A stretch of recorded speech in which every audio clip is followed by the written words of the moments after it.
So today we'll discuss Module 5, Challenges in Implementing the Nexus and Emerging Issues. The outline of this module will be covering 6 points.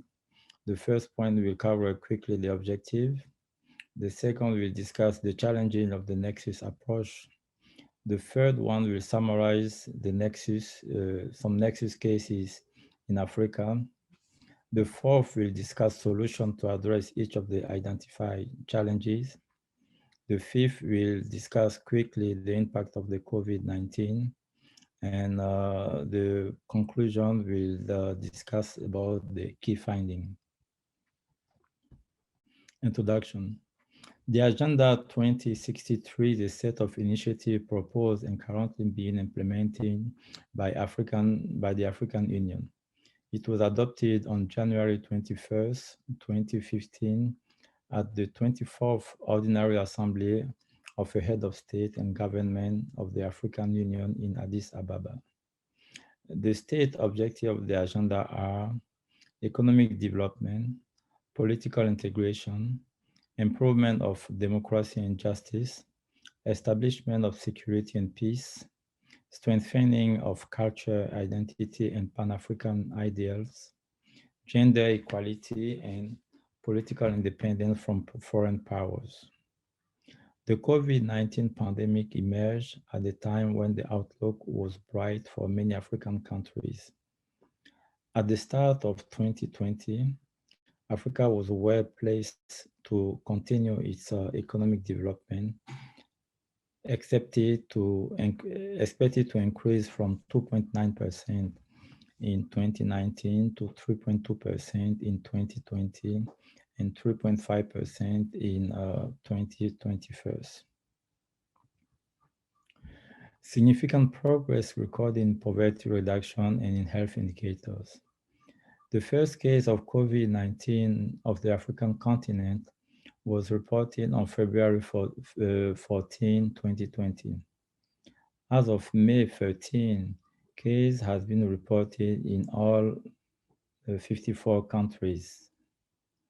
As of May 18, 2020, the virus are infected 4.6 million people and claim about more than 300,000 lives worldwide. At the same date, the figures correspondent for Africa were 84,183 cases and 2,739 deaths. Most African countries reacted quickly, imposing quarantines, lockdowns, and border closures. This course will cover the main challenges encountered by countries in implementing the Nexus approach, directions on how to meet each of the challenges, the negative consequences of the COVID-19 pandemic, and impact on progress towards the SDGs and Agenda 2063. The objective of this presentation.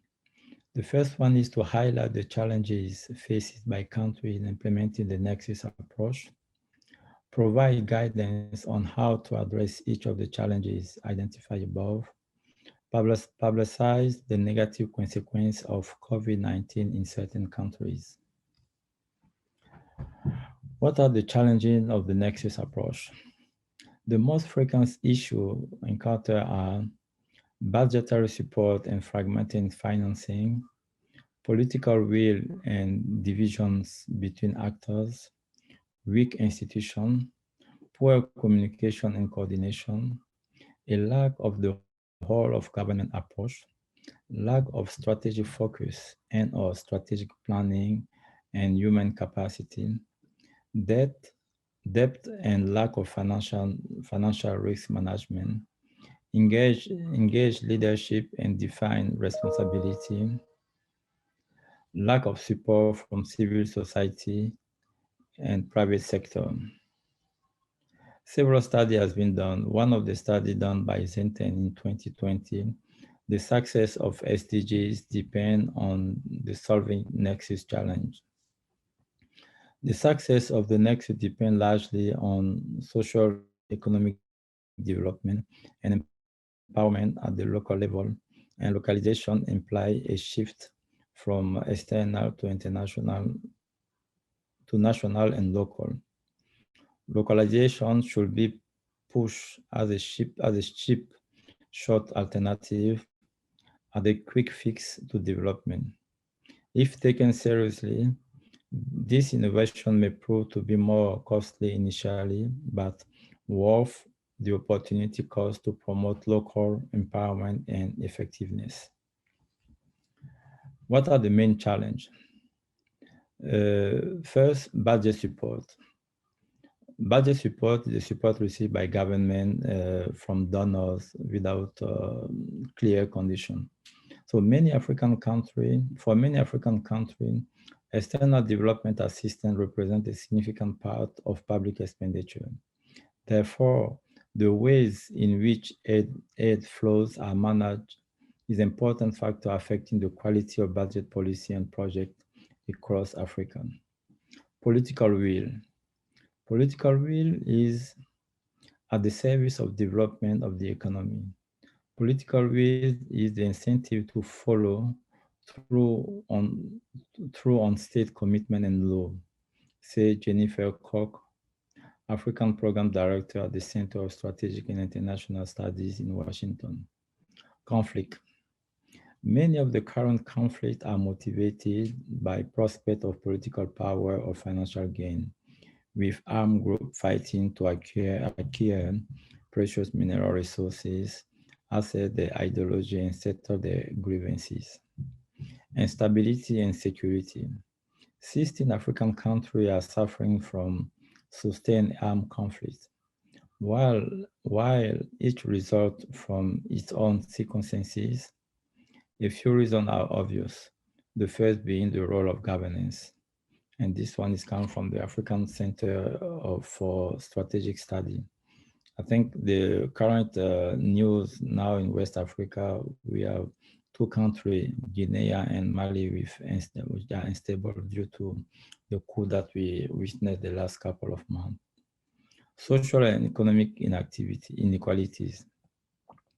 Seven of the 10 most unequal countries in the world are located in Africa, and mainly in Southern Africa. A summary of the Nexus cases in Africa. The first case is Somalia, local governance and the necessity for the triple nexus. It's a paper done by Medinilla and et al. In 2019. The main conclusion of the paper, a shift from a heavy dependence on humanitarian aid to a nexus approach is required to achieve a sustainable solution. The challenge is the linkage between the short-term humanitarian aid with the long-term development cooperation. Nexus approach cannot be implemented top-down, and localizing the nexus can energize otherwise abstract policy concept. International support effort move beyond the state of re-engineering local development and basic service delivery. The absence of consensus implies jockeying for political settlement with compromises between parties, which in turn intend pacifying the political elite while they pursue state building. Peace building may be the weakest link in the triple nexus. Security, stabilization predominate, whereas peace building is the bottom-up, socially and relationally oriented, albeit increasingly paired with security intervention. Coordinating sectoral intervention to reinforce gain. The second case is for Mali, the failure to realize an integrated bottom approach. The Nexus approach has failed dismantling in Mali. Despite that the UN, AU, EU, and ECOWAS have attempted to implement a triple nexus, they identified three major problems. The lack of a long-term vision which supports the government of Mali in providing services and security, the prioritization of security over long-term peace building, especially by actor, and the exclusion of local actor in planning and implementing processes by international actors. There's a paper written by Tok and his colleague where they find that this nexus failed because of focusing on security disproportionately. A difficult relationship exists between international humanitarian actors and their local counterparts, often blamed on the lack of cultural awareness and political sensitivity, and a sustained asymmetric power relationship without promoting local empowerment. The same paper finds that the lessons to be learned are mainly to be cautioned about the assumption that breaking down bureaucratic silos can render distinct but compatible at-risk activity more effective. Instead, arguing that the domain-specific actor should introspect more on the goal of their own work aspiration. The Malian situation does not represent a proper implementation of the nexus, since the pillars were not linked to a genius principal nexus approach. Next case, South Sudan. Localization and the nexus within the nexus, done in 2020. The potential emphasis on the local leadership and the development of national and local systems to accountably provide essential social services offers the opportunity for more sustainable, appropriate, and transformative responses. In the humanitarian sector, there are multiple drivers towards localization. The risk-averse Northern Link international system ignore the value of local knowledge and exclude local and national ownership. Importantly, nationalization does not equal to localization. A rigorous typology of local actor is prescribed as a core to distinguish between community-based women group, religious association, or traditional authority on one hand, and formalized capital-based civil society organization on the other.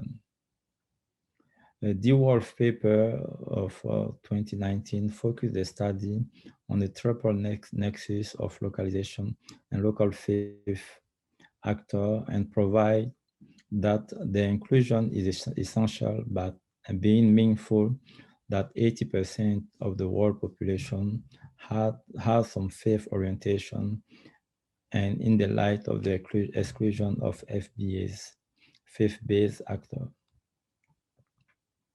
Oftentimes, faith-based leaders are regarded as a sole barrier of credibility and recognition, which can be used both to lobby international community support and negotiate peace between warring rival ethnic community. Two positive examples of the Nexus implementation. Firstly, the Caritas South Sudan has provided humanitarian response, capacity building and development programs, as well as supporting peace building initiatives, such as peace building broadcasts on radio stations. Secondly, the Danish Church Aid and its partner implement the Generating Sustainable Livelihood and Leadership for Peace project, which is comprised of interrelated long-term outcomes, including resilient livelihood for food security, social cohesion, and peaceful conflict resolution. NGOs are often criticized for short-term project implementation with no definable impact, leaving artifact to incomplete project when they exit to the detriment of the local community. A solution to address each of the identified challenges.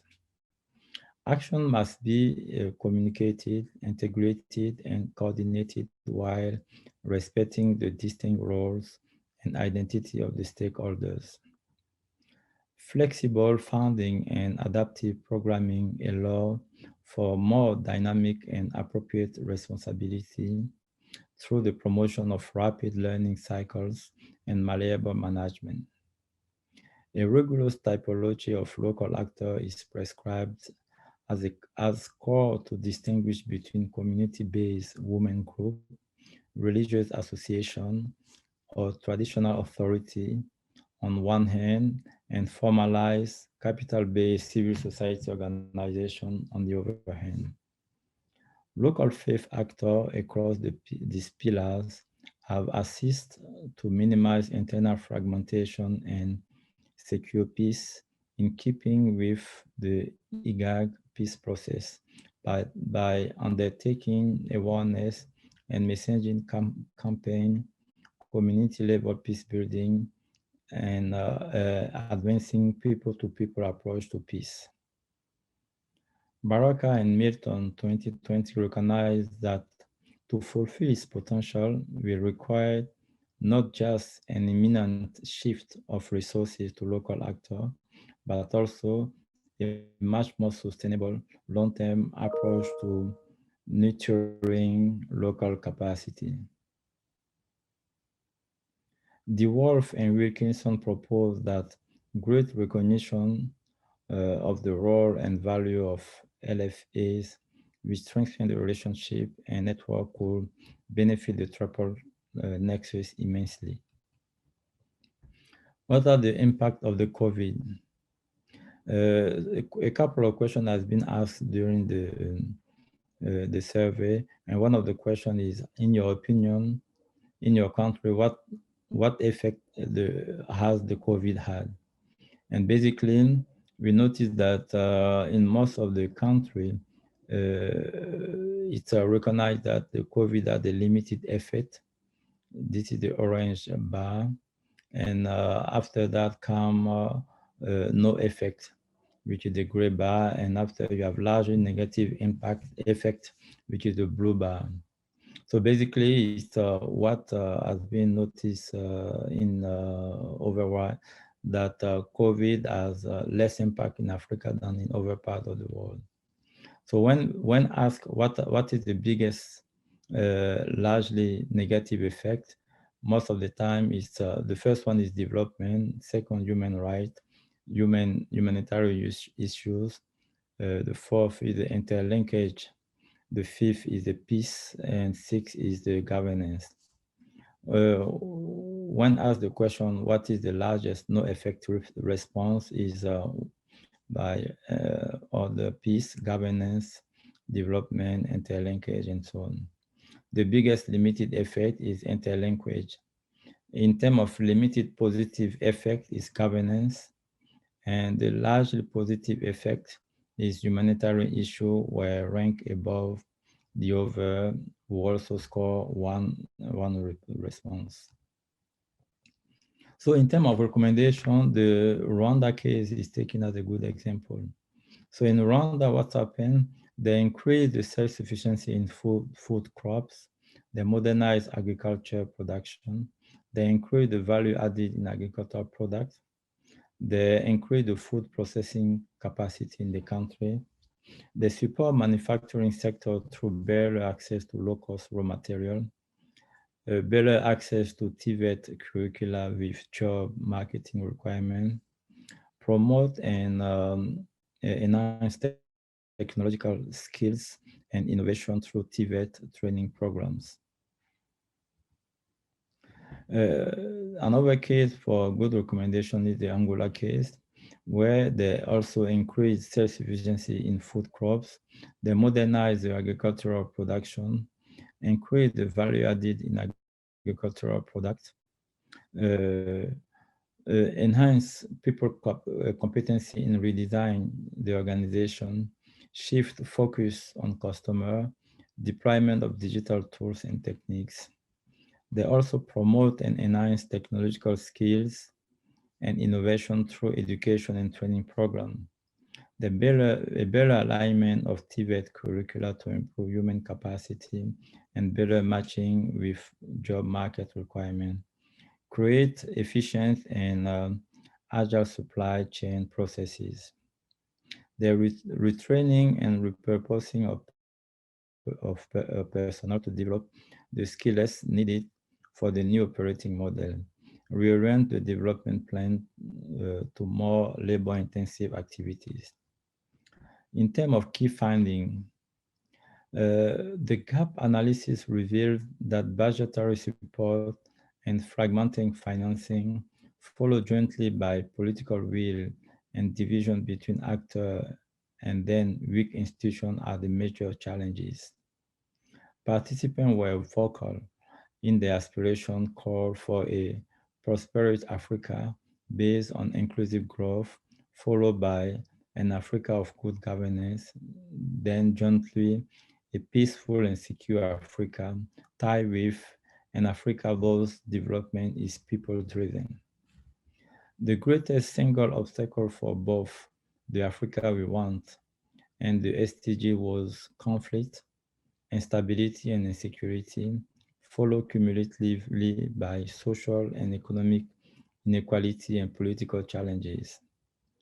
That these challenge match confirm the magnitude of the task at hand and the necessity for a novel approach to prevail. COVID-19 was identified as a major challenge for progressing the interlinkages. Thank you for your attention.